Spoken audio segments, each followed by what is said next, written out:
안녕하세요. 딸기처럼 달달한 딸기영어TV. 오늘은 영어 공부에 대한 편견 5가지. 고수민 박사님, 뉴욕 의사 백신 영어의 저자이십니다. 자, 출처는 여기고 제가 밑에 링크를 달아놓았습니다. 2009년 7월 29일 박사님의 블로그에 올리신 글입니다. 자, 그 전에 제가 이렇게 서론 비슷하게 이렇게 조금 써봤습니다. 자, 다음 글은 뉴욕에서 의사학이라는 블로그를 운영하면서 영어에 대한 엄청난 열정으로 주옥 같은 글들을 써주신 고수민 박사님의 글입니다. 저는 개인적으로 이분이 지은 영어책 뉴욕 의사의 백신 영어를 사서 여러 차례 읽은 적이 있습니다. 그 책의 맛보기 PDF 파일을 아래에 링크해 놓았으니 한번 보시고 더 궁금하시면 책을 직접 사서 보실 것을 강력 추천합니다. 저도 이 책이 나오자마자 거의 바로 샀는데 굉장히 그 감동을 받았습니다. 아, 정말 이렇게 미국 가셔가지고 의사로서 의사생활을 하시면서 거기에서 영어에 대한 취미를, 물론 한국에서부터 이미 그 영어에 대한 취미를 가지고 계셨습니다만은 거기 가서 이렇게 영어를 위해서도 왕성한 활동을 그 하시면서 많은 감동을 주시는 분입니다.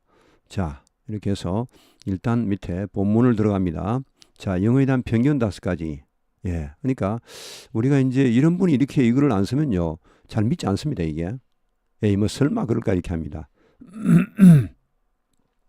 자, 제 직업은 의사지만 이미 여러분께서 이미 의사에 대한 편견에 대한 글을 써주신 관계로 저는 평소에 말을 많이 하던 영어 공부에 대해 써보겠습니다. 영어에 대한 편견은 아주 많은 듯 합니다만 5가지만 생각해 보겠습니다.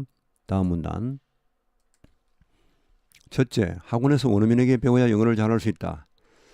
자, 우리가 이제 처음에 정말 초기에는 학원 가서 원어민한테 좀 배우면 금방 영어를 원어민처럼 할 걸로 생각하고, 또 말만 좀 하면은 뭐 모든 영장문, 뭐 문법, 어휘 이런 것이 저절로 될 걸로 착각을 할 때가 있습니다. 물론 뭐 옛날 시절 이야기입니다만은 요새는 뭐 그렇지는 않겠죠. 요새는 워낙 원어민도 많고 하기 때문에 다 해보니까 안 되니까 이미 이 정도 편견은 갖고 있지 않으리라 봅니다만은, 그래도 자, 저도 본격적으로 영어 공부를 처음 시작할 때는 똑같은 생각을 했었습니다. 이제는 영어 학원이나 원어민 강좌가 아주 혼해져 버려서 학원을 다녀도 영어가 늘지 않는다고 불평하는 분들이 많아지면서 이런 편견은 저절로 깨지고 있지만, 다시 한번 확인하자면 아무리 학원에 열심히 다니면서 원어민 강사와 대화를 많이 해도 영어가 저절로 잘 되지 않습니다. 또한 대화를 하는 것만으로도 영어 실력이 계속 늘지도 않습니다. 그 이유는 학원에 다니면서 하루 1시간씩 하는 영어를 사용하더라도 영어 유창성을 획득하기 위한 필요한 절대적인 시간, 이게 필요하지. 이게 정말 중요한 겁니다. 이게 하루에 1시간 가지고 그게 뭐 1년이면 365시간인데 뭐 휴일도 없이 계속 다닌다고 해봐. 그렇게 다닐 수도 없을 뿐더러 그렇다 하더라도 1시간씩인데 이거 가지고 뭘 할까요? 물론 안 하는 것보다 낫겠지만은 이렇게 속도가 너무 느리면요, 상당히 힘듭니다. 잊어버리는 속도나 공부하는 속도나 비슷하면 참 힘듭니다. 이게. 자, 필요한 절대적인 영어 사용 시간이 부족하거나 모르는 표현을 대화로서 듣기만 해서는 기억에서 그대로 써먹을 수가 없기 때문입니다. 예, 이거 참 이 하루에 1시간씩 하는 것도 물론 좋습니다. 그러나 우리가 어떤 그 한 단계를 뚫을 때는요, 우리가 늘 말씀드렸죠. 영어 공부는 계단식으로 이렇게 늘어가죠. 전혀 상승이 없다. 어떤 임계점, 그러니까 시간이 꽉 차면은 100도가 되면 슉 올라가죠. 그 다음 또 밋밋하게 그냥 실력 변화가 없습니다. 아무리 공부해도. 그러다가 시간이 차면 또 슉 올라가죠. 이렇게. 그렇게 그 임계점까지 가야 되는데 그런 시간이 까지 가지 못한다는 것이죠. 이 속도가 또 너무 느리면은 까먹는 시간, 까먹는 그런 그 속도하고 그 공부하는 시간이 비슷해지면은 별로 효과가 별로 없습니다. 정말 이 어떤 단계를 뚫으려면요, 한꺼번에 왕창 하는 것도 필요합니다. 물론 꾸준히 하는, 이제 일단 한 단계를 뚫고 나면 그 다음부터는 그걸 유지하는 것은 뭐 조금씩만 해도 관계 없습니다. 되는데 일단 그 단계를 뚫으려면요, 로켓가 궤도를 뚫듯이 정말 한 방향으로 엄청난 가속도를 내면서 올라가서 한 번에 왕창 뚫어버려야 됩니다. 로켓가 그냥 똑같은 속도로 올라갑니까? 그럼 궤도를 못 뚫습니다. 갈수록 엄청난 가속도를 내면서 갈수록 속도가 빨라지죠. 궤도권 뚫기 직전에 최대 속도에 이르러서 그때 뚫어버립니다. 안 그러면 못 뚫습니다. 그러니까 우리도 영어를 뭐 꾸준히 하는 게 좋은데 어떤 시점에서는 왕창 하실 필요가 있다는 거죠. 열정적으로 미친 듯이 죽기 살기로 할 필요가 있다는 것이죠. 그래야 그 궤도를 뚫고 나갈 수가 있습니다. 자, 그 다음 어학연수를 가면 영어를 잘할 수 있다. 자, 그럼 이것도 아닌가비요? 여기서는 이 편견이라는 거 보니까 영어를 학원에 다니면서 하다가 도저히 효과가 나지 않으니까 이젠 외국에 연수를 다니면 실력이 늘 것으로 생각하는 사람이 많습니다. 어학연수로 영어 실력을 부쩍 늘릴 수 있다는 편견도 남이 말해줘서는 도저히 깨지지 않는지라 본인이 스스로 다녀와서 효과가 없다는 것을 체험해야 간신히 깨지게 되는데 요즘은 어학연수가 너무 흔해지면서 이런 편견도 저절로 많이 깨지고 있는 듯 합니다. 어학연수도 나름이겠습니다만은 어학연수를 가도 한국의 어학원 다니는 것에 비해서는 조금 더 영어를 쓰면서 시간을 보내겠지만 클래스 내에서 영어를 똑같이 못하는 세계에서 온 젊은이들과 똑같이 못하는 젊은이들과 어울려야 하고 방과 후 여가 시간은 한국 친구들하고 놀기 십상이고 진짜 영어 실력을 늘리는 시간은 자기가 저녁에 스스로 공부하는 시간뿐이지만 낮에 종일 영어를 썼다는 보상 심리로 영어 공부를 오히려 저녁에 덜 하게 됩니다. 한국에서보다 덜 하게 됩니다. 결국은 학원에 오래 다니는 것과 같습니다. 하지만 들어서 외우는 것은 한계가 있으므로 큰 도움을 받지 못하는 경우가 많습니다. 예외는 있습니다. 제 이전 글을 참고해 주세요. 물론 그 들어서 외우는 데 한계가 있다는 말은 이거는 이제 이렇게 좀 이해를 하시면 됩니다. 들어도 말입니다. 하루 종일 뭐 한 달, 두 달 계속 들어버리면 효과가 있습니다. 그 자체가 말이 될 수도 있고 장문이 될 수도 있습니다만은 물론 장문까지는 힘듭니다. 장문은 별도로 해야 되지만은 이게 우리나라 사람이 그렇게 할 수 있을까요? 하루 종일 잠만 자고 그 영어를 계속 들을 수 있을까요? 예. 과연 이럴 사람 몇 사람 되겠습니까? 이 정도라면 그 사람 이미 성공했습니다. 영어에서. 예. 그럼 하루에 1시간 들어서 그게 실력이 느느냐? 어렵습니다. 예. 초보자라면 1시간 들어서는 안 됩니다. 택도 없습니다. 예. 그게 잊어버리는 속도하고 들어오는 시간이 약간 차이가 나거나 비슷하면 안 됩니다. 차이가 많이 나버려야 이게 축적이 되는데 약간 차이가 나면 약간씩 사이겠죠. 그게 한 달간, 두 달간, 1년간들 그게 뭐 얼마나 되겠습니까? 그나마 1년 가면 그래도 다행이죠. 그래서 들어서 외우는데 한계가 있다는 말은 투자하는 시간 자체가 적다는 것입니다. 이것이. 듣는 것도 왕창 들으면 엄청난 효과가 있죠. 예. 하여튼 이 정도로 하고 그러니까 어학연수를 가서 영어가 저절로 는다는 그런 것은 편견이다. 이런 걸 아시라는 말이죠. 물론 어학연수 가서 영어를 엄청나게 늘어서 오는 사람이 있습니다. 어떤 사람이냐? 한국에서 영어를 열심히 하던 사람. 어휘 실력 빵빵, 문법 실력 빵빵, 독해 실력 빵빵 이런 분은요. 어떤 기회가 그 말을 할 기회가 많이 주어지면은 금방 폭발적으로 늘어버립니다. 왜냐? 그 사이에 수면 밑에 물 밑에 깔려있던 실력이 그때부터 폭발적으로 튀어나옵니다. 물 밖으로. 그런 사람은 잘합니다. 그런 사람은 어학연수 가서도 영어를 정말 열심히 하고 열정이 있고 흥미가 있기 때문에 잘합니다만은 그렇지 않고 한국에서 뭐 빌빌빌빌 하던 사람 그 현재 가도 빌빌빌빌 하다가 결국은 영어 실력도 빌빌빌빌 하고 계속 그대로 한국에 돌아옵니다. 물론 약간 뭐 조수들은 많이 있으니까 처음에 와서는 좀 막 이렇게 쩝쩝쩝 이렇게 할 수 있게 하는데 그 조금 가면 다 잊어버리고 그마저도 자 이렇게 하시고 넘어가겠습니다. 유학을 가면 영어를 잘할 수 있다. 자, 유학을 가면 영어를 저절로 잘할 수 있다. 이것도 편견이란 말이네. 그러면 한번 보시죠. 유학 가면 좀 늘지 않을까요? 이것도 안 됩니까? 자, 제 친구가 중3 때 조기 유학을 갔습니다. 사실은 이민이었습니다. 한국 사람이 하나도 없는 미국 남부 도시로 갔었는데 이 보시죠. 이 사람은 조건이 좋죠. 한국 사람이 하나도 없는 미국 남부에는 한국 사람 잘 없습니다. 미국 그 중부나 남부는 한국 사람이 거의 없습니다. 거의 뭐 동부 서부에 밀집해 있기 때문에. 근데 한국 사람 많은 데 가면 정말 배우기 힘들죠. 한국말 하기 바쁩니다. 영어는 뒷전입니다. 그냥. 자, 이 사람은 다행히 그래도 한국 사람 하나도 없는 미국 남부의 도시를 갔었는데 공부를 꽤 하는 층 이것도 좋은 조건이죠. 한국에서 공부를 꽤 했다는 겁니다. 그럼 영어도 꽤 했다는 거죠. 결국 대학 입학이 또래보다 2년이나 늦어졌습니다. 조기 유학 후 6년이 지나서야 만날 수 있었는데 이 친구 말이 영어를 못해서 고생을 많이 했다면서 그때서야 조금 영어를 할 수 있게 되었다고 합니다. 괄호. 그 조금이 어느 정도인지는 사람마다 다르겠지만 그 당시 제가 보기에는 미국 사람과 똑같은 영어였습니다. 제 3자가 보기엔 똑같은 영어였는데 본인으로서는 답답한 거죠. 이게. 답답한 겁니다. 본인이 자기 실력을 제일 잘 압니다. 하지만 그 친구는 분명 조금이라고 했습니다. 조금 할 수 있다고 했죠. 그러니까 원어민과는 분명히 차이가 있다는 것이죠. 그 6년 지났지 않습니까? 중3 때 갔으면 상당히 빨리 간 겁니다. 그래서 6년 지났고 이 사람은 공부를 꽤 했고 또 한국 사람이 전혀 없는 곳에 갔다는 것은 엄청난 좋은 여건입니다. 이런 여건이라면 사실 영어를 잘할 수 있는 여건이 다 갖춰진 거죠. 그래도 본인이 생각하기는 조금이라고 생각하는 것이죠. 원어민과는 택도 없다는 것이죠. 자기 의사를 마음껏 표현할 수 없다는 것입니다. 이것이. 심지어 이 친구도 이러는데 만약에 한국 사람 많은 지역에 가서 또 우리나라 공부도 별로 안 하던 친구가 또 뭐 고등학교 뭐 대학교 갔다 이러면 그러면 끝난 거죠 벌써. 이미 불가능한 거죠. 자, 이 친구가 잘못된 것이라고 느끼는 분들은 주변에 영어권에 유학을 하고 오신 분들과 이야기를 해보시기 바랍니다. 저는 미국에서 대학이나 대학원, 박사과정 유학 온 사람들을 많이 만나는데 이야기해보면 대개 영어에 간신히 불편함을 느끼지 않을 수준이 되는 데까지 대개 5년 이상 걸렸다고 합니다. 그러니까 의사소통보다는 영어에 간신히 불편함을 느끼지 않을, 그러니까 자기 시원하면서 불편함을 간신히 느끼지 않을 정도, 뭐 속 시원하게 표현하는 게 아니고 간신히 불편함을 느끼지 않을 정도로 수준이었는데 5년입니다. 최소 5년. 자, 그래도 원어민처럼 막힘없이 세련된 표현을 구사하지는 못합니다. 하지만 여전히 많은 한국 사람들은 미국 유학이 영어 공부 해결의 궁극적인 열쇠라고 오해합니다. 예, 이거 아닙니다. 예, 미국 유학 가면은 영어를 잘할 것이다. 특히 뭐 대학원 정도 미국 유학 가면요. 그 좀 죄송합니다만 좀 제 과격한 말을 쓸게요. 아무것도 아닙니다. 물론 한국에서 영어를 정말 잘했고 어휘력 빵빵, 문법 빵빵, 독해 빵빵 이런 분들이 한국에서는 말을 한마디도 못했어. 근데 그런 분이 미국 가면요. 왕창 늡니다. 폭발적으로 늘죠. 그러니까 로켓가 궤도를 뚫듯이 늘어버립니다. 그런 사람은 영어에 대한 열정이 대단했던 것입니다. 한국에서. 미국 가서도 대단하기 때문에 그런 열정을 가지고 그런 기초 실력이 있기 때문에 열심히 하면요. 금방 늡니다. 네, 그건 제가 아주 뭐 보장을 합니다. 예. 그런 분 제가 많이 봤습니다.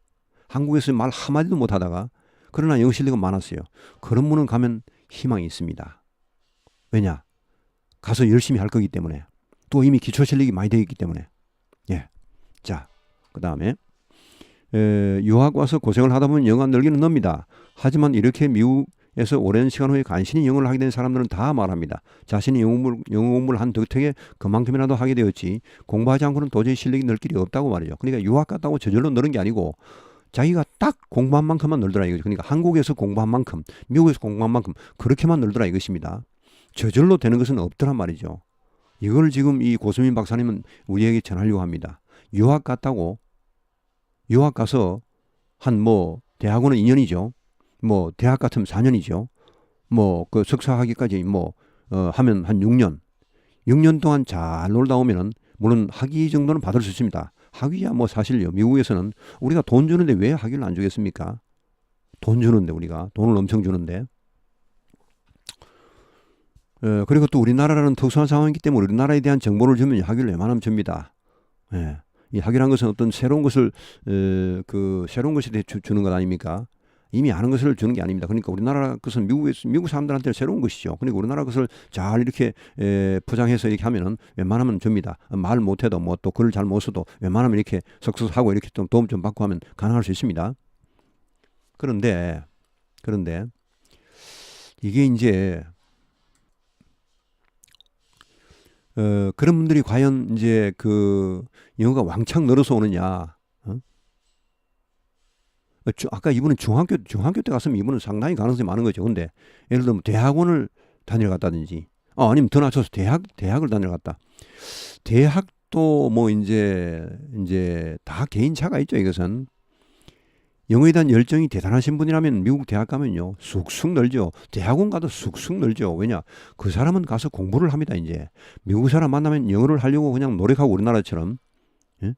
우리나라에서 미국 사람을 슬슬 피해 다니는 사람 미국 가서 계속 이야기할까요? 아닙니다. 우리나라에서 미국 사람 피해 다니는 사람은 미국 가서도 미국 사람 피해 다닙니다. 한국 사람만 찾습니다. 그러면 안 되는 것입니다. 우리나라에서도 막 그냥 외국인 찾아 막 다니고 막 만나면 막 끝까지 따라가고 이런 사람이요. 미국 가면 엄청 늡니다. 예. 자기 세상을 만나는 것이죠. 네, 그렇게 해서 하여튼 자기가 공부한 만큼만 늡니다. 자, 이렇게 꼭 이제 생각을 하시고요. 그 다음. 자, 이민을 가면 영어를 잘할 수 있다. 그럼 이민 가도 영어를 잘 못한다는 거네요. 저는 뭐 이런 분 너무너무 많이 봤습니다. 제 가까운 분 중에도 있습니다. 아주 가까운 분 중에. 예. 뭐 80년대 이민을 갔는데 영어를 물론 어느 정도는 하겠죠. 하고 이제 뭐 먹고 사는 것은 사실은요. 미국 가면요. 우리나라 교포들이 많기 때문에 교포들끼리 먹고 삽니다. 그냥. 교포들끼리 장사를 해요. 그냥. 미국 사람 대상으로 하는 게 아니고. 그런 경우 많습니다. 한계가 있는 거죠. 그러니까. 자, 제가 수많은 고학력 이민자들을 만났는데 대개 영어 실력은 자신의 직업과 관련이 있었습니다. 직업이 그나마 미국인과 심도 있는 의사소통이 필요한 경우는 그나마 영어를 구사했지만 직업 자체가 영어가 별로 필요 없는 경우는 영어 실력이 부족한 경우가 많았습니다. 영어를 잘하는 사람에게 물어봐도 결국 스스로 자신이 영어를 공부해서 그렇게 됐다는 것이지 미국에 사니까 미국 사람과 말할 기회가 많으니까 영어로 나오는 텔레비전과 라디오를 들으니까 저절로 영어가 되었다 하는 사람은 한 사람도 없었습니다. 예, 이게 중요합니다. 가서 영어를 하려는 영어 공부를 하셔야 됩니다. 하려는 그런 의식적인 노력이 없이는 않는다는 것입니다. 제가 영어에 관한 이야기 하기를 좋아하는지라 영어에 관한 질문을 많이 받습니다. 미국에 이민 온 지 30년이 지난 분도 물어보십니다. 어떻게 하면 영어를 잘할 수 있냐고. 영어를 얼마나 공부하시냐고 물어보면 시간이 없어서 못했다고 합니다. 그건 뭐 30년 동안 시간이 없어서 못했으니까 당연히 영어를 못하죠. 이게 애하고 어른들의 차이입니다. 애들은 미국 가면요. 1년 정도 하면 금방 습득합니다. 거의 뭐 애들 초등학교 이전에 갔다. 그럼 뭐 1년 하면요. 거의 완벽하게 할 겁니다. 완벽하게. 몇 년 지나면 원어민처럼 합니다. 애들은요. 애들과 어른의 차이가 뭡니까? 보통 우리가 뭐 애들을 폄하해서 애들은 가라 이렇게 하죠. 예, 그 정도 차이가 납니다. 애들은 언어 배우는데 천재입니다. 천재. 애들은 모든 조건을 다 갖추고 있습니다. 일단은 애들은 자기 속에 있는 어떤 지식체계, 문화체계가 완성되어 있지 않기 때문에 다른 것을 쉽게 받아들입니다. 흡수력이 엄청납니다. 그리고 또 애들은 언어학자들, 두뇌학자들 말로는 어떤 대뇌에 14세까지는 그 대뇌의 어떤 언어를 습득하는 기능이 살아있답니다. 뭐 그걸 떠나서라도 애들은 말입니다. 하루 종일 하는 일이 뭡니까 애들이? 놀죠. 노는 게 언어를 배우는 겁니다. 노는 게. 어른들은 하루 종일 놀 수가 있습니까? 애들은 놀아도 혼자 놉니까? 다른 애들하고 같이 놉니다. 혼자 노는 애들도 있습니다만 그런 경우 드뭅니다. 애들이 뭐 혼자 뭐 사색을 깊이 하고 뭐 독서를 즐기고 이런 게 보다는 친구끼리 모여서 노는 게 대부분입니다. 예, 깔깔거리고 이렇게 뛰어다니고. 애들은 태어나자마자부터 언어를 배웁니다. 예? 태어나면 엄마, 아빠, 할아버지, 할머니, 형제들이 계속 말을 노출되게 해주죠. 귀에다가. 그리고 좀 지나면요. 막 옹알이를 해도 어른들이 좋아하고 아무리 이상한 말을 해도 어른들이 좋아하고 예를 들어 이제 제 같은 경우는 제가 이제 우리 형이 저하고 나이 차 많아서 제 조카들을 제가 어릴 때 같이 같은 집에 살았습니다. 그 조카들이 우리말을 배우는 과정을 제가 아주 면밀히 살펴봤습니다. 그리고 우리 아들 뭐 우리 딸 이 두 명 당연히 제가 살펴보기 위해서 제가 아버지니까. 근데 이제 애를 하나 둬서 우리 그 아들 애가 이제 그 우유를 달라고 하면 얘가 이제 일루 하면 우리가 우유를 갖다 줍니다. 그 6개월. 그러니까 원어민들이 발음을 그렇게 쉽게 하는 게 아닙니다. 그 피나는 노력, 엄청난 노력을 통해서 원어민의 발음이 나오는 것입니다. 우리가 뭐 발음 조금 해보고 야씨 영어 발음 어렵네 하지 말자 이거 아닙니다. 예. 원어민들의 노력은 우리하고는 아예 양 자체가 다릅니다. 질도 다를 뿐더러 양 자체가 다릅니다. 원어민들이 그냥 가만히 있으면 영어가 될 것 같습니까? 천만의 말씀. 애들은요. 말 배우는 기계입니다. 기계. 말을 배우기 위해 태어나는 게 애들입니다. 처음에 몇 년간은. 애들은 아무 일도 안 합니다. 그냥 말만 배웁니다. 말만 배우고 어른들이 말을 배워주기 위해서 엄청나게 노력을 투자합니다. 선생님이 천지입니다. 양쪽에. 뭐 천지사방의 선생님이죠. 예. 그리고 흡수력이 뛰어나죠, 애들은. 그때 애들은 어떤 정서적인 장벽이 없습니다. 누구의 의견도 다 받아들이고, 아이들은 자기의 뚜렷한 의견이 없기 때문에 모든 의견을 섭취할 수 있는 그런 가능성을 항상 가지고 있습니다. 예, 제가 뭐, 이런 강의 중에 몇 번 말씀드렸습니다만은, 애들이 우리 집 가까운데 조그만 공원이 하나 있습니다. 방배동 쪽에 조금 공원이 하나 있는데, 거기 보면 뭐 조그만 공원 많은데 하여튼 저희 집 쪽에 하나 있는데 애들이 제가 직접 본 건 아닙니다. 제가 아는 분이 본 걸 제가 전달하는데 애들 3명이 잘 놀더래요. 근데 얼굴이 다 다르더래. 얼굴이 다르다는 게 당연히 얼굴이 다르겠지만은 한국 사람 아니에요 이게. 뭐 2명은 좀 비슷한지 모르겠습니다만 하여튼 외국인이 있대요. 외국인. 가만히 가서 보니까 애들이 엄청 잘 놀아. 엄청 잘 노는데 가서 보니까 한 명은 한국어를 하고 한 명은 영어를 하고 한 명은 중국어를 하더랍니다. 중국어. 중국어 웬만하면 들어보면 중국인지 알죠. 그렇죠? 저도 중국어 말은 못하지만 들어보면 저게 중국어구나 그건 압니다. 근데 걔들이 전혀 부담 없이 3명이 1시간, 2시간씩 놀더랍니다. 예. 그게 애들입니다. 애들은 말 배우는데 천재입니다. 애들이 그렇게 울리면요. 그렇게 몇 년 올려버리면 영어, 중국어, 한국어 다 습득해버립니다. 엄청납니다. 걔들은. 걔들은 장애물이 없습니다. 언어를 배우는데. 그리고 하루 종일 말만 배웁니다. 하루 종일 언어에 노출됩니다. 어른들이 계속해서 말을 해줍니다. 근데 어른들이 그렇게 종일 언어를 배울 수 있을까요? 택도 없습니다. 그러니까 어린이하고 비교하시면 안 됩니다. 어린이가 애들이 미국 가서 금방 말을 배우니까 나도 가면 금방 배우겠지. 이게 진짜 굉장히 큰 이 착각이면 실수입니다. 실수. 안 해본 사람은 모릅니다. 해봐야 알죠. 이제 얼마나 이게 냉엄한지 현실을 이제 직시하게 되죠. 이민 20년짜리 30년짜리 많습니다. 미국 가시면요. 많은데 그분들 영어를 잘하느냐? 천만의 말씀. 물론 잘하는 분도 계십니다. 그중에 특별히 언어의 감각이 뛰어나서 열심히 하신 분은 정말 잘합니다만은 그 외에 보통 그냥 먹고 살기 위해서 이렇게 노력하시다 보면요. 영어 공부를 할 시간이 없습니다. 그러면 실력이 안 납니다. 100년 가도 안 납니다. 그런 분들은요. 100년 하면 늘 같죠? 안 납니다. 한계가 있습니다. 이미. 자, 이렇게 해서 영어는 하면 늘지만 안 하면 안 는다. 자, 이렇게 하시고 넘어갑니다. 5. 원어민을 사귀면 영어를 잘할 수 있다. 자, 원어민을 사귀면은 여기는 원어민을 사귀는 정도가 아니고요. 그냥 같이 사는 걸 정도를 말할 겁니다. 아마. 가끔 영어 공부에 고민을 호소하시는 분들의 문의를 받는데 그분들 중에는 원어민과 결혼해서 사시는 한국 분들도 있습니다. 이런 분들입니다. 그냥 뭐 사귀어서 뭐 하루에 1시간 만나고 한 달에 몇 번 만나고 이 정도가 아니고 아예 결혼해서 삽니다. 이렇게. 이게 사귀는 겁니다. 이분이 말하는 지금 의미 그런 의미입니다. 그 원어민과 살아도 영어를 잘하지 못한다는 것입니다. 자, 물론 잘하는 분도 있겠죠. 어느 정도는 합니다만은 한계가 있습니다. 이것도 자신이 안 하면 안 됩니다. 자, 원어민과 결혼해서 열심히 노력하면 잘합니다만은 열심히 노력 안 하면은 공부 안 하면은 안 늡니다. 어느 정도는 늡니다만은 분명히 한계가 있습니다. 원어민과 결혼해서 사시는 한국 분들도 있습니다. 주로 호주, 캐나다, 미국에 사시는 분들이었는데 그나마 한국인이 조금 있는 곳에 사시는 분들은 숨통이 털 끼가 있어서 고통을 덜 받으시지만 한국인이 거의 없는 곳에 사시는 분들은 영어를 매우 잘하심에도 불구하고 영어 때문에 하고 싶은 말과 표현을 다 못해서 여전히 고민이 많으셨습니다. 그중에는 원어민과 결혼해서 지방과 직장에서 10년 이상 영어만 쓰고 사신 분도 계셨고요. 물론 이분들의 영어는 그 어떤 한국인보다 훌륭하겠지만 많은 한국 사람들이 오해하듯이 원어민과 접하는 정도가 많다고 시간이 지나면 원어민과 똑같은 영어를 구사할 수 있는 것은 아닙니다.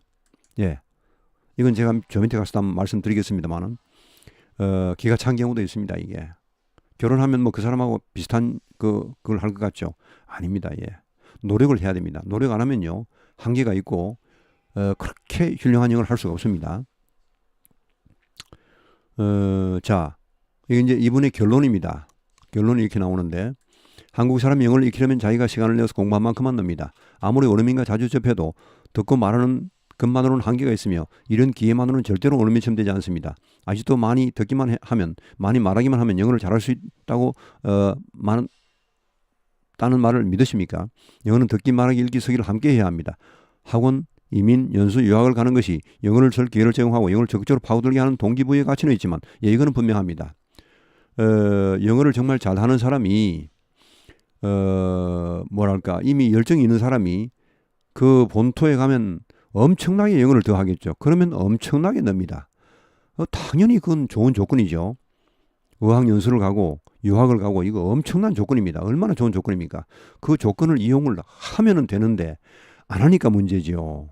한국처럼 놀아버리면 안 되는 거죠. 한국에서 열심히 하시던 분들은 미국 가서도 열심히 하십니다. 그러면 노는 것이고 한국에 열심히 놀던 분들은 가서도 열심히 놉니다. 그러면 안 되는 것입니다.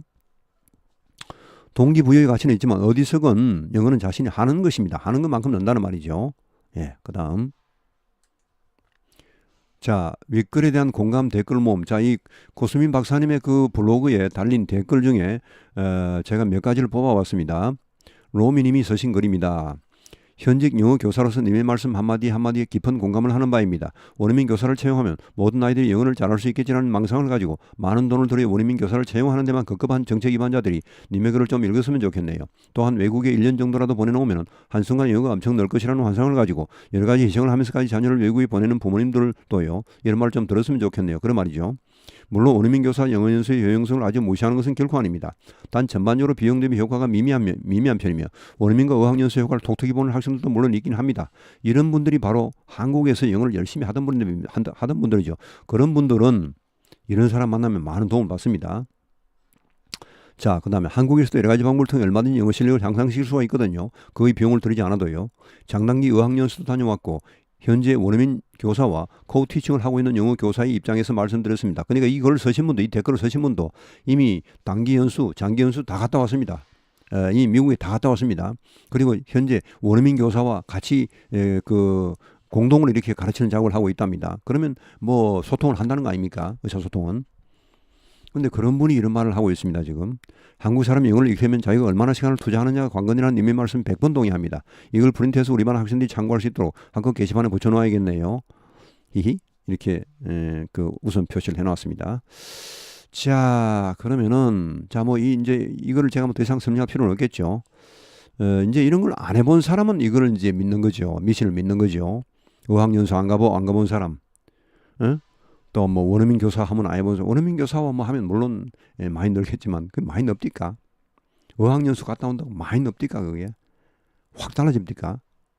그럼 뭐 본인이 알겠죠. 잘 알겠죠. 제일. 자, 너는 분도 물론 있습니다. 우리나라에서 열심히 하시던 분. 그런 분은 거기 가서도 열심히 하고 열심히 하는 사람은 어디에서건 실력이 늡니다. 뭘 하더라도요. 예, 그 다음. 자, 큰 손님의 글입니다. 손이 크신 분이시겠죠, 이분은. 자, 전 현재 캐나다에서 1년째 일을 하고 있습니다. 영어도 모르고 와서 외국인 회사에 다니면 영어가 자동으로 늘겠쳤는데 그건 환상이었습니다. 고수민님의 말씀처럼 본인이 하지 않으면 안 되죠. 저 또한 일을 하고 집에 오면 몸은 만시창이가 되어 저녁 먹고 자기 바쁜데 영어책 보면 잠오고 맨날 해야지 하지만 안 됩니다. 결국 지금 1년이 지나도 올 때랑 꼭 같습니다. 은행이나 세금 신고할 때 꼭 영어 잘하시는 분 한테 부탁해야 되고 한심한 짓이죠. 지금 영어를 어떻게 하면 잘할까 찾고 있는 중에 이걸 보게 되어 글을 남기고 갑니다. 유학인이 뭐니 중요한 게 아니라 유학 와서 친구들 잘못 사귀면 영어 안 늘죠. 한국 사람 맨날 만나면요. 그냥 한국말만 늡니다. 예, 한국말 늘어봐 뭐 늘지도 않겠죠. 그냥 유지하겠죠 이제. 저 또한 회사에서 한국 사람들이랑 말하니 영어는 무슨 어디 가서 물건 사는 수준밖에 안 되죠. 물건 가져와서 카드 주면 알아서 닦여 가는 주니 뭐 물건 사는 일이야 누구나 다 할 수 있죠. 지가 원하는 물건 가져와서 카드 딱 내밀면 싹 계산해 줍니다. 예. 물건 팔 때 힘들지 물건 살 때는 쉽습니다. 이왕 유학을 가신다면 한인들 없는 곳으로 가십시오. 그래도 그나마 낫죠. 한인들 없는 데 가면은. 왜냐하면 부득이하게 해야 되니까. 자, 그 다음 서동일님이 쓰신 글입니다. 좋은 글 잘 읽었습니다. 저희 캐나다에서 중고대학교를 다니는 후 한국에 귀국하여 현재 미국의 IT 회사에서 한국 지사장을 맡고 있습니다. 고수민 의사 선생님께서 쓰신 글 내용에 정말 많은 공감을 할 수 있습니다. 영어 공부는 정말 자기 하기 나름이고 해외에 나간다고 크게 는다는 것은 정말 편견일 수 있습니다. 저도 13년을 캐나다에서 공부를 하였지만 정말 제 영어 실력 의사소통하는 데 불편함이 없을 정도일 뿐입니다. 아마 그 이유는 언어라는 것은 단순히 의사소통을 하는 것만이 아닌 그날의 문화와 풍습에도 많은 영향을 받기 때문일 것입니다. 속어, 언어, 속담 등을 섞어 정말 원어민처럼 이야기하려면 아마 더 많은 시간을 투자하고 더 많은 표현을 배워야 할 것입니다. 그렇죠. 이게 배워야 됩니다. 이렇게. 더 많은 시간을 투자하고 배워야 됩니다. 저절로 되지 않습니다. 원어민들이 막 섞여서 그냥 많이 섞여 다니면서 그냥 듣기만 하면 되느냐. 말 한 번도 안 하면 말 한마디도 못합니다. 말도 연습을 해야 되고 듣기, 말하기, 쓰기 단어, 독해 다 따로 하셔야 됩니다. 참 죄송합니다. 너무 제가 비관적으로 말씀드려서. 그러나 현실입니다. 이걸 일단은 아셔야 됩니다. 뭐 내가 말만 잘하면 뭐 다 잘할 것이다. 그거 아닙니다. 예. 자, 말도 물론 잘하기 힘들지만은 말을 잘해도 다른 게 그렇게 막 따라오는 것은 아닙니다. 어느 정도 공부를 영어를 해야 난 영어를 잘할 수 있다고 있을까라는 질문은 개인마다 만족의 차이에 따라 다를 수 있겠으나 일단 5만 원 의사소통까지 가기도 결코 쉽지 않습니다. 특히 아무리 문법이 강하고 발음이 좋다고 해도 얼마나 자신의 생각을 조리 있게 그리고 군더더기 없는 표현으로 깔끔하게 하느냐는 별개의 문제입니다. 이것도 참 그 의미 있는 말이죠. 우리가 우리나라 사람 문법이 강한데 문법만 강하다고 뭐 갑자기 말이 되거나 글이 써지거나 이런 건 절대 아닙니다. 문법이 강하다는 것은 하나의 어떤 기본 요소를 갖추었다는 것이지 하나의 재료를 갖추었다는 것입니다. 그걸 가지고 이제 열심히 다른 걸 해야 말을 열심히 하고 또 글을 열심히 써야 그게 잘 되는 것이지 문법 자체는 아무것도 아닙니다. 물론 문법이 딱 돼 있는 사람은 없는 사람보다는 확실히 공부하기 편합니다. 훨씬 자신감이 있고 왜냐하면 자기가 글을 쓰거나 말을 하면 그게 틀린지 맞는지 일단은 그 추후에라도 판단할 수 있습니다. 그러면 나중에 고칠 수가 있죠. 그거마저 모르면은 이제 뭐 자기가 맞는지 틀린지 모르고 계속하게 되고 자신의 어떤 영어에 대해서 확신이 없어집니다. 그러면 이제 늘기가 힘들죠. 속도가 더뎌버리죠. 자, 그 발음이 좋다 이것도 상당히 좋은 겁니다. 근데 발음이 좋다고 발음이 좋은 것도 발음이 좋다는 것도 기준에 따라 다 다릅니다만 일단은 뭐 좋다고 합시다 그래 하는데 이 발음이 좋다고 영어를 잘하는 그런 건 아닙니다. 우리 보면 이제 발음 좀 뭐 잘 배워가지고 영어 좀 잘하는 사람처럼 말하는데 미국에 가면요 발음이 그렇게 뭐 아주 뭐 그렇게 결정적인 것은 아닙니다. 내용이 중요 내용이 그 말의 내용이 중요한 것이 발음만 딥다 좋고 아무 쓸데없는 말을 하면은 그 사람 말 안 듣습니다. 물론 발음도 좋고 내용도 좋으면 제일 좋죠. 그러나 둘 중에 하나를 골라라면 차라리 내용을 골라야 됩니다. 미국에서 그 옛날에 헨리 키신저 미국 국무장관 하시던 분, 그 말고도 뭐 발음이 또 그 우리 반기문 그 유엔 사무총장도 그랬지만은 발음이 사실 참 안 좋은 사람 많은데 그 사람들 그 자기 직책을 훌륭하게 수행했습니다. 왜냐? 그 내용이 좋기 때문이죠. 이미 그 사람들은 영어 독해를 많이 했고 그 문화를 충분히 습득하고 해서 내용이 컨텐츠가 좋은 겁니다. 발음이 좀 이상하더라도. 예, 그래서 이 발음만 좋다고 문법만 강하다고 이거는 절대 안 됩니다. 그러나 이것이 좋은 것이 결코 나쁜 건 아니고 아주 장점이 될 수 있습니다. 그리고 군더더기 없는 편으로 깔끔하게 하느냐 이건 별개의 문제고 그렇죠. 특히 영장문 할 때는요 이거 정말 연습을 많이 해야 됩니다. 말 잘한다고 영장문을 잘하느냐 천만의 말씀입니다. 말 아무리 잘해도 영장문 못하는 사람 많습니다. 왜냐? 연습을 안 했기 때문입니다. 영장문은 연습을 많이 해야 됩니다. 글을 또 엄청나게 잘 쓴다고 말을 잘하느냐 천만의 말씀입니다. 아무리 글을 잘 써도 말 거의 못하는 사람이 있습니다. 그 말은 또 말대로 연습을 엄청나게 해야 됩니다. 자, 이 부분은 한국어를 모국어로 쓰고 있는 우리에게도 있는 문제입니다. 개인적인 관점에서 영어를 하시는 분들을 보면 한국어도 잘 하십니다. 깔끔하고 조리 있는 표현들을 영어에서도 확인할 수 있으니까요. 영어를 잘하고 싶다는 분들은 자신의 한국어 실력 역시 좋은가를 검토해 볼 필요가 있을 것입니다. 저 역시 한국에서 태어나 한국에서 자랐지만 한국어 실력이 뛰어나지 않습니다.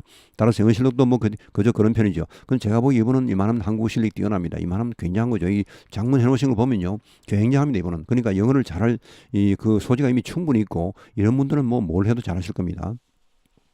영어를 잘하고 싶은 마음이 있으신 모든 분들에게 단순히 단어와 문장을 습득하는 것은 기초하지 않는다는 것과 진정 영어를 잘하고 싶은 분들은 조기 유학을 선택하라고 말씀드리고 싶습니다. 본문에서 지적하신 해외에서 유학을 한다고 영어 실력이 많이 늘지 않으며 하긴 나름이라고 말씀하셨는데 저 역시 이 부분에 비슷한 견해를 가지고 있습니다만 한 가지 다른 의견이 있습니다. 해외에 나가서 영어를 공부하는 것 중 가장 큰 소득은 그들이 살아있는 영어를 접할 수 있는 기회라고 생각합니다. 언어라는 것은 그 언어가 속해 있는 문화와 풍습을 떼어놓고 논의하기 쉽지 않습니다. 물론 해외 유학 가면 좋죠. 그러니까 유학 자체를 부인하거나 어학연수 자체를 부인하는 건 아닙니다. 가서 열심히 안 하는 게 문제죠. 가서 열심히 하면 한국에서 열심히 하는 것보다 훨씬 효과가 뛰어나죠. 그건 말할 것도 없습니다. 예, 그 뭐 유학을 가는 게 얼마나 좋습니까? 그만한 그 돈을 투자하고 시간을 투자하고 하는데 효과가 있습니다. 가서 안 하니까 문제죠. 하면은 한국에 사는 것보다 제가 보기엔 2배는 효과가 있습니다.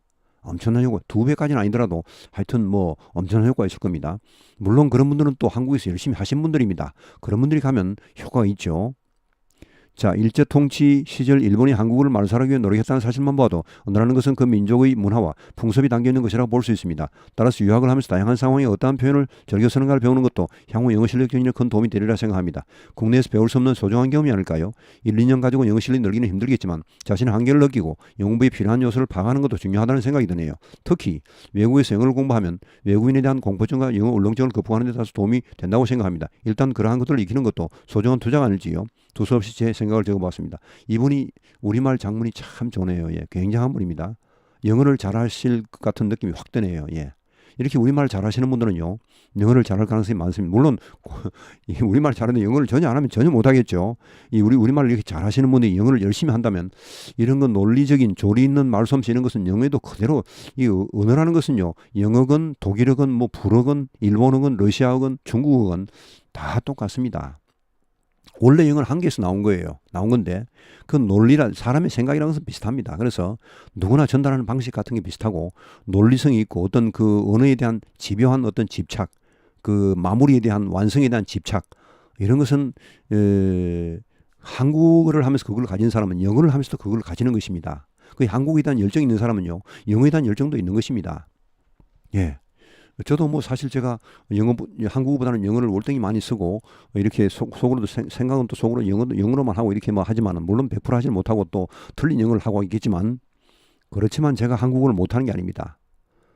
제가 말은 별로입니다만은 그런 제가 상당히 한국에 대해서 자부심이 있습니다. 저는 그 시집도 그 한국어로 제 철학을 시집으로 낸 적이 있고 물론 한 권도 안 팔리고 제가 다 공짜로 나눠줬습니다만은 공짜로 줘도 안 가져갔습니다만은 하여튼 그 제가 그 시집을 쓰면서 시집 문장 자체는 뭐 끝내줬죠. 내용이 마음에 안 들어서 안 썼겠죠. 너무 철학적이어서.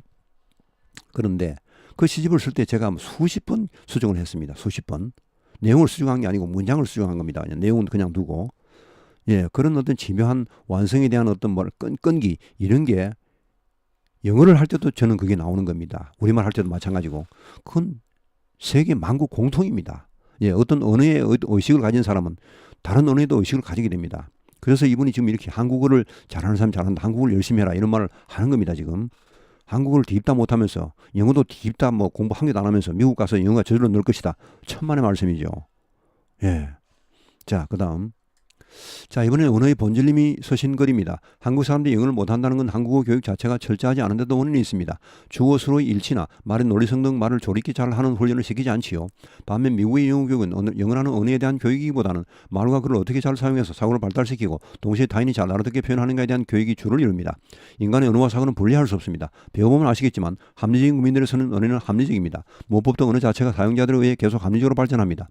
한국 현실은 국문법과 국문사용 그리고 우리말을 통한 사고의 정진에 대해 얼마나 교육이 되어 있나요? 한국인들이 그런 교육이 이미 되어 있다면 영어를 배우기 훨씬 수월하리라고 봅니다. 그런 의미에서 한국에서 영문법을 공부하고 유학을 하라는 말씀은 아주 위험하죠. 이분은 또 영문법의 그런 가치를 인정하죠. 저하고 비슷하네요. 예, 영문법은 정말 중요합니다.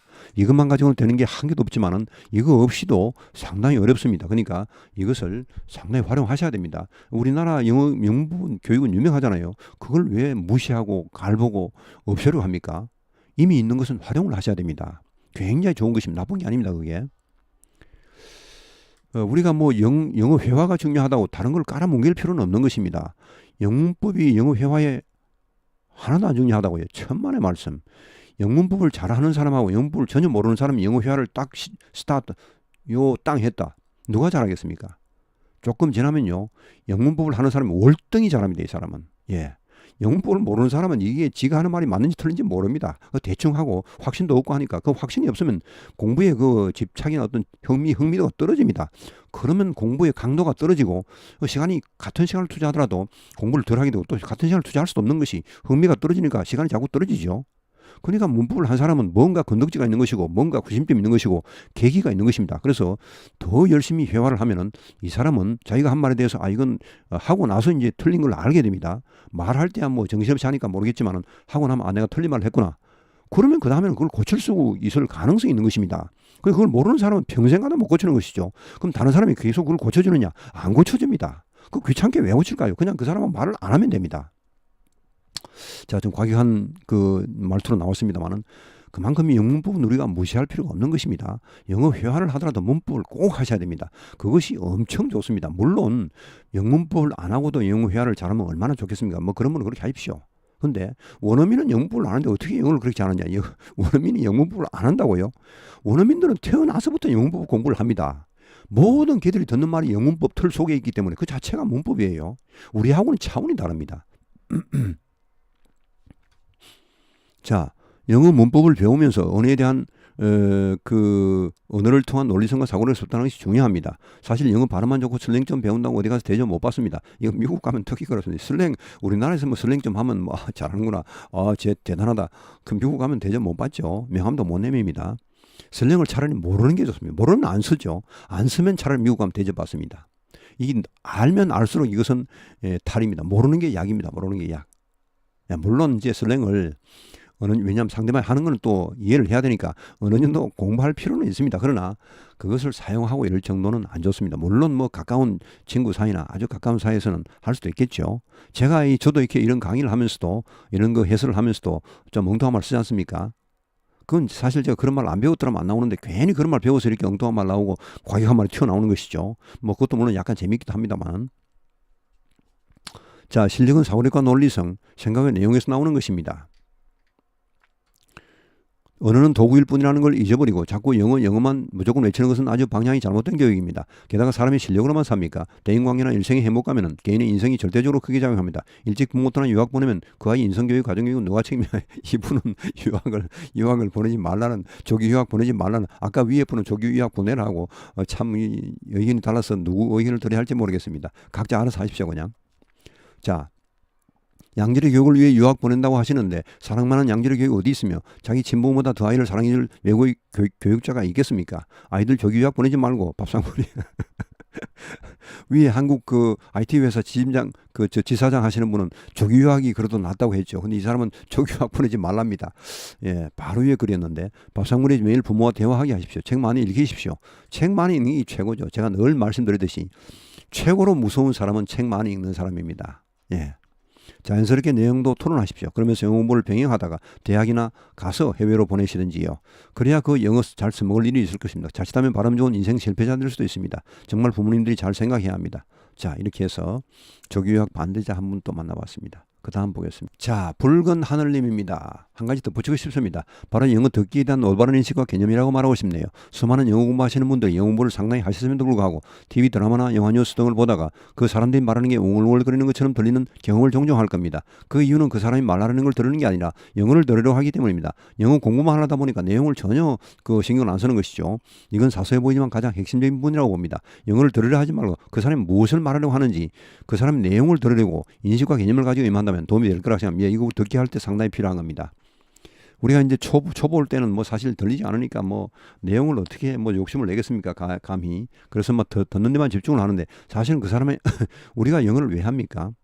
그냥 폼으로 잘합니까? 물론 영어를 하면 뭐 영어 교사도 할 수 있고 강사도 할 수 있고 뭐 영어 책도 쓸 수 있고 하지만 그 말고 보통 사람 영어를 할 때는 뭔가 써먹으려고 하는 거죠. 뭘 써먹습니까? 내용을, 그러니까 정보를 얻고 정보를 주려고 하는 거죠. 이렇게 소통을 하려고 하는 거 아닙니까? 근데 사실 그 내용이 가장 아무리 뭐 영어를 잘해도 내용이 깡통이라면 그 영어는 이사람 안 합니다.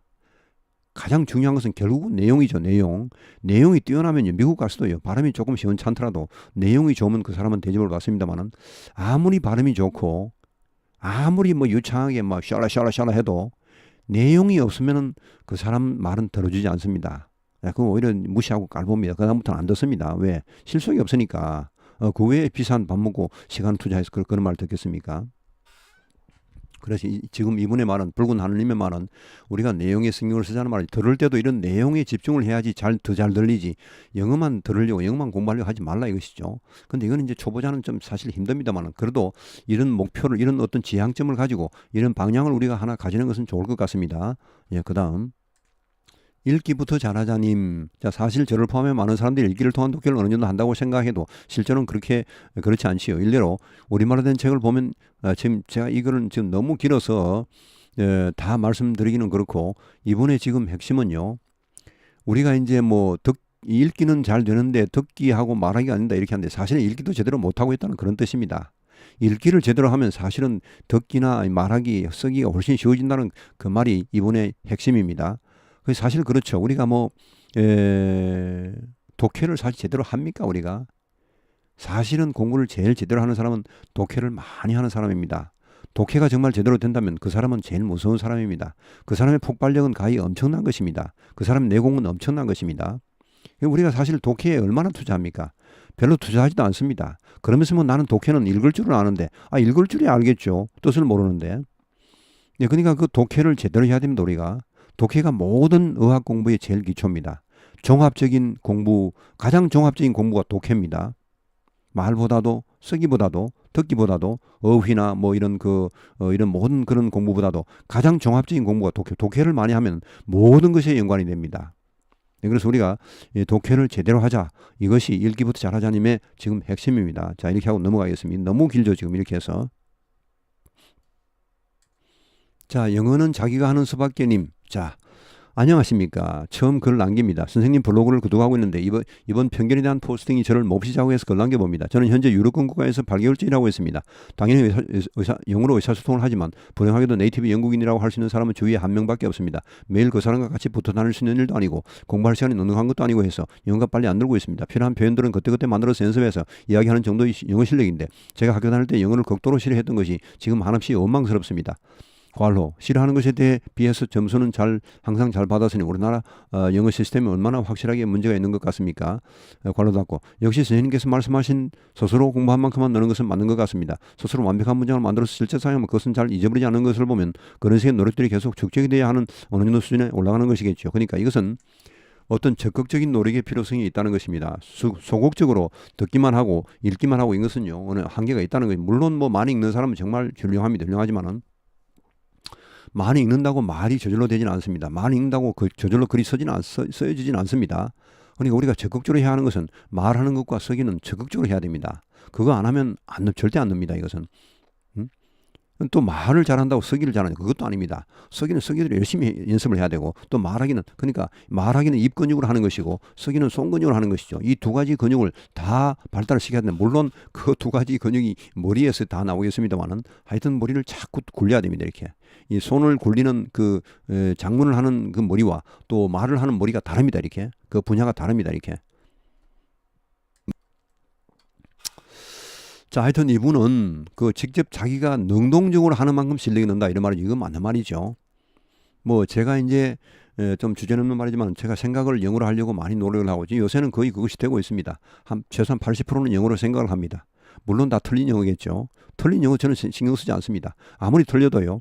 계속 하다 보면 결국은 제가 이 영어 공부를 계속 하고 있는 한은 이제 미국식 영어, 영국식 영어로 닮아갈 수밖에 없습니다. 접근하게 되죠. 그쪽이 이제 영어의 본산 아닙니까? 그러니까 이게 우리가 지구가 태양 근처를 돌고 있죠. 왜 그렇습니까? 태양이 세고 크고 그러니까 인력이 세죠. 그러니까 이 멀리 도망가지 못하고 옆에 사실은 갇혀 있는 것이죠. 갇혀 있는 것인데 제 영어도 마찬가지입니다. 제가 아무리 틀린 영어를 해도요. 결국은 제가 자꾸 하다 보면은 그 옳은 영어를 따라가게 됩니다. 그건 안 해버리면 따라갈 수가 없죠. 안 해버리면 자기가 뭘 틀린지를 알 수가 없고 그러면 이제 뭐랄까 옳은 표현에 대한 그런 갈증 이런 것이 없습니다. 계기 자체가 형성이 안 됩니다. 그래서 항상 많이 틀려봐요. 가장 많이 틀리는 사람이 가장 잘합니다. 저는 가장 많이 틀려보기 위해서 계속 마음속으로 영어를 합니다. 요새는 뭐 그냥 무의식적으로 영어를 하죠. 내가 또 영어를 하고 있네. 사실 우리나라에서 영어를 한다는 이 마음속으로 영어를 생각한다는 게 얼마나 웃기고 황당한 일입니까? 영어를 쓸 이유가 전혀 없는 것이죠. 뭐 옆에 미국 사람이 있어야 뭐 조금 그래도 생각을 하다 쓸 필요가 있으니까 하지. 전혀 미국 사람이 없는데 왜 제가 영어를 생각하고 저도 참 황당합니다. 그렇지만 이제 늘 옛날부터 노력했고 습관이 되어서 요새는 그냥 합니다. 하는데 이게 영어 공부에 엄청난 도움이 되죠. 예. 저는 이제 방송을 듣지 않습니까? 방송을 들으면요. 저는 그냥 듣는 게 아닙니다. 아까 여기 말했지만 저도 말했습니다만 듣기만 들어서는 안 된다는 저는 듣기만 들어도 됩니다. 왜냐? 제가 엄청나게 영어로 말을 쓰고 또 마음속으로 말을 하기 때문에 그 말을 듣기만 들어도 저는 그 모든 듣는 말이 제 머릿속으로 쏙쏙 입력이 됩니다. 확확 딸려 들어옵니다. 계속 그런 비슷한 말을 하기 때문에 저렇게 쓰는구나. 바로 들어오죠. 그리고 제가 이제 앵커의 말을 거의 그대로 받아들입니다. 거의 암기하는 수준으로 여러 번 들으면 왜냐? 내가 그 말을 해야 할 필요성이 내 마음속에 물론 다른 사람한테 할 필요성이 없지만 내 마음속에서는 맨날 영어가 돌아가기 때문에 그런 영어에 대한 수요가 있는 거예요. 이제 계속 필요하니까 그런 좋은 영어들에 대한 갈증이 심한 거죠. 그러니까 누가 이상한 영어를 해도 그 영어에 저는 어떤 집중이 어텐션이 확 가버리고 집중이 확 됩니다. 그냥 확 되면서 그 영어를 흡수를 하죠. 흡수를. 예. 확 땡기는 거. 스펀지가 물을 땡기는 확 땡기는 모래가 물을 땡기는 확 땡기는 것이죠. 그런 어떤 공부의 계기가 뭐냐. 자꾸 마음속에 하니까 글을 쓰다 보니까 그게 필요하지 않습니까? 모르니까 답답하니까. 그러면 이제 되는 겁니다. 다른 사람 글을 듣거나 말을 들으면은 그게 속속속 들어옵니다. 나도 저렇게 써봐야 되겠다. 왜냐? 맨날 틀린 영어를 쓰다 보니까 얼마나 이게 갑갑하겠습니까? 그런 좋은 영어를 들으면 그야말로 구세주죠. 그러면 그 영어는 제 머릿속으로 100% 슉슉 바로 저장 돼버리죠. 예, 그래서 이 우리가 그 혼자지만은 북치고 장구치고 혼자 달밤에 춤추는 그런 것이지만은 이렇게 저처럼 이렇게 생각을 영어로 해본다는 거 정말 좋습니다. 이거 정말 어려운데 할 수만 있다면 이건 최고의 역사상 최고의 방법입니다. 근데 최고로 어려운 방법입니다. 제가 해보니까 정말 저는 영어에 대한 열정이 정말 엄청난데 제가 해도 어려운데 이거 참 다른 분들 하기 정말 어려울 겁니다. 그러나 할 수만 있다면 이건 최고의 방법입니다. 예.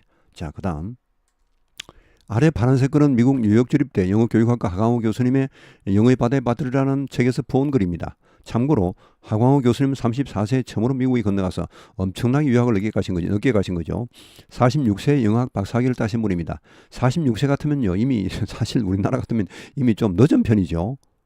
교수 되기 힘듭니다. 웬만하면은 그냥 평생 뭐 강사나 할 그런 입장인데 이분 보시면은 자 하여튼 나중에 나올 겁니다만은 한국에서 이미 오랫동안 영어 공부에 심취했고 일가견을 이룬 분입니다. 특히 6.25 이후에 당시 광주에서 전남 광주에서 활동한 그 미국의 한국 지원단에게 우리나라 신문 사설을 영작해주는 일을 할 정도라면 이 실력은 가히 상상할 수가 없습니다. 신문 사설이 얼마나 어렵습니까? 그것을 영어로 영작해 준다는 것은 엄청난 거죠.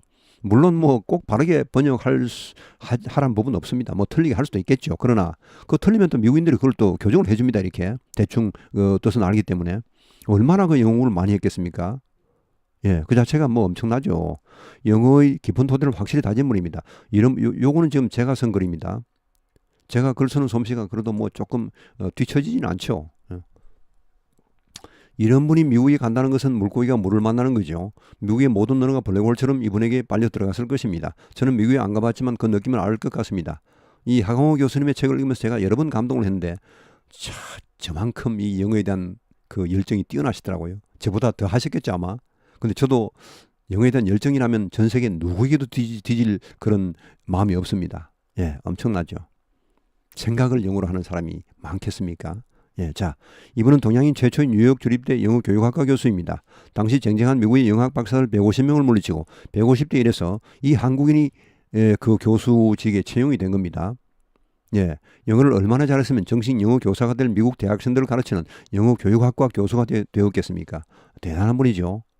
예, 그러니까 이게 뭐냐 하면은 영어에 대한 열정입니다. 결국은 열정, enthusiasm 혹은 passion 이겁니다. 예, 그게 다 좌지우지하는 겁니다. 뭐 여건이 중요한 게 아닙니다. 물론 저 같은 경우는 여건이 뭐 안 돼서 이렇게 그렇습니다만 저도 뭐 후회하지는 않습니다. 저도 사실 미국 유학 오라고도 연락을 많이 했고 했지만 제가 이상하게 성격이 그 뭐가 나서 어디 가는 걸 싫어합니다. 저는 항상 방콕입니다. 이렇게 어디 가는 걸 굉장히 싫어합니다. 그래도 전 세계 전체 뭐 지리 이런 거 환하게 다 압니다. 미국의 50개 주가 어디인지 환하게 다 알고 그 수도까지 거의 다 알고 있습니다. 아프리카에 있는 나라들도 제가 다 알고 있고 아프리카 그 형편없는 그런 나라들까지 수도까지 요새는 제가 다는 못 알겠습니다만은 적어도 어디쯤 있는지는 다 알고 있습니다. 예. 자, 그 정도로 뭐 제가 이 방에 앉아서도 알 건 다 알고 있습니다. 뭐 지하자원, 미국이 어디 지하자원, 어떤 공급이 어디 지역에 뭐 흔하고 인구가 얼마나 돼요 이런 것도 거의 다 알고 있습니다. 미국 사람보다 미국에 대해서 훨씬 잘 알고 있습니다. 뭐 문화도 엄청나게 알고 있습니다. 책으로 다 알 수 있죠. 꼭 가봐야 합니까? 요새는 그냥 한국에서도 영어 잘하는 사람 꽤 있습니다.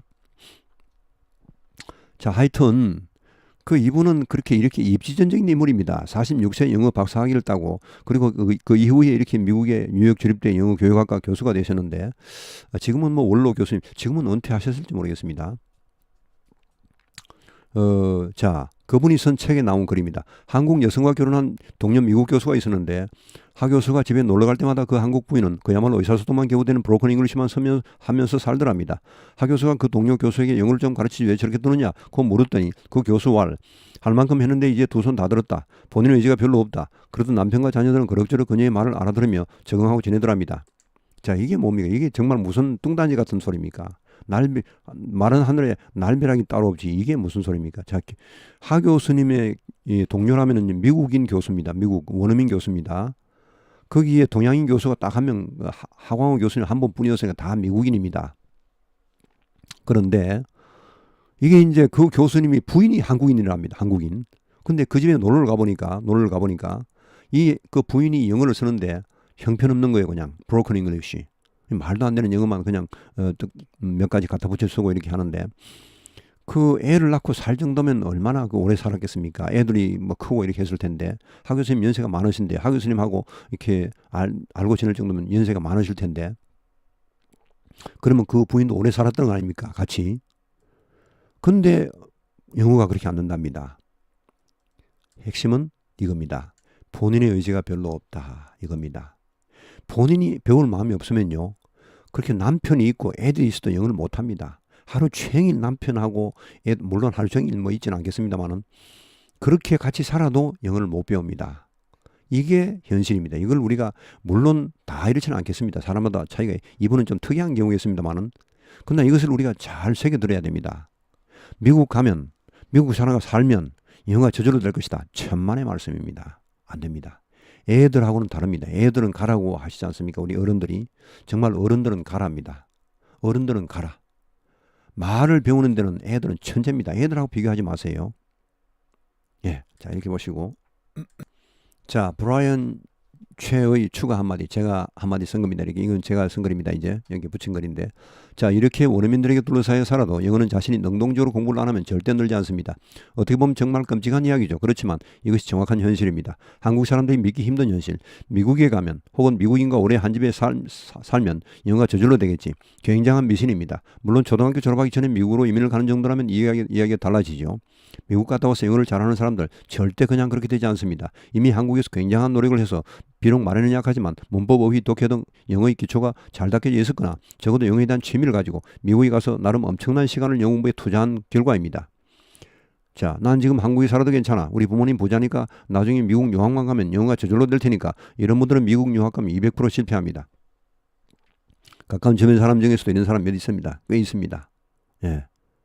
사실 유학 가서 성공하는 사람 많지 않습니다. 차라리 한국에서 학원이라도 열심히 다니는 것이 훨씬 낫습니다.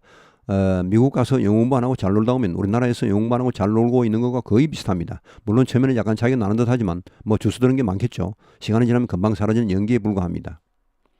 그리고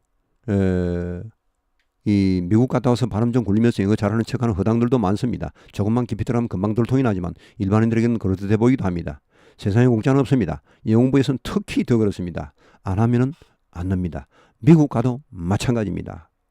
애들하고는 다릅니다. 어른들은 가라. 말을 배울 때는요. 어른들은 가랍니다. 애들은 가라가 아니고. 예, 오늘 여기까지 하겠습니다. 오랜 시간 들으시느라 아주 고생 많으셨습니다. 감사합니다.